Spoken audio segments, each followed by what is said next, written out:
Hello, welcome class 10 student. Today we are going to study about part 3 of the second chapter acid, bases and salt. We are dealing with today we will deal with the physical properties. Last time we studied about their definitions and what are their kinds of the acid and all. Today we will discuss about their physical properties in detail. Acids are sour in taste. Acid खट्टा होता है. Are sour in taste. Physical properties you can know. Acids are very corrosive in nature. The word corrosive means suppose अगर आप उसे acid को कहीं पे भी डाल दीजिए on the floor of your house, tin, road, anywhere on the street, it will destroy. ठीक है, it will destroy that thing. That is corrosive. Please translate my word into your notes. It will destroy or damage the iron or tin or lead or any metal. It will just destroy. Third points. Turn blue litmus red. See, in the laboratory we have got a litmus paper that is of litmus paper violet color, right? Litmus paper violet color. So what happens?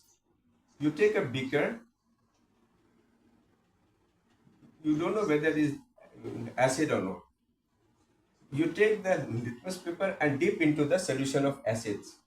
If the color changes to red, अगर litmus paper को violet colour को मैं इसको dip करूंगा, अगर वो red colour को show करता है तो मैं एट द टाइम कंफर्म हो जाऊंगा कि this is nothing but this is acid.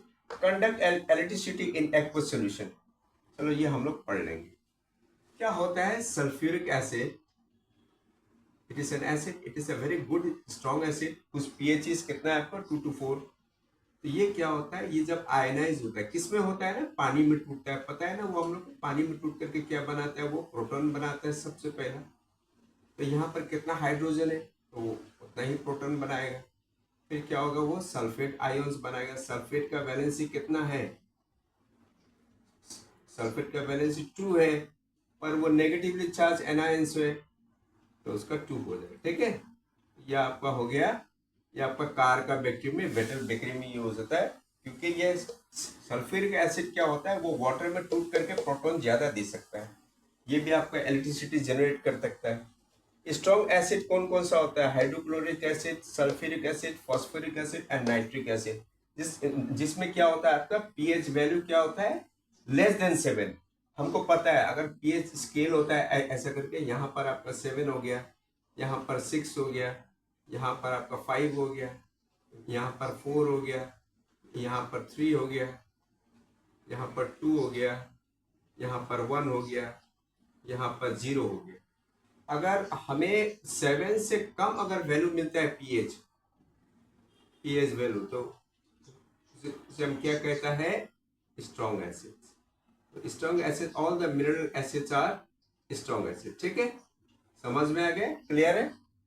और वीक एसिड का क्या होता है? आप देखो ये फ्रूट्स पे ज्यादा करके मिलता है. Fruits and citric acid, ascorbic acid, tartaric acid, malic acid, acetic acid also.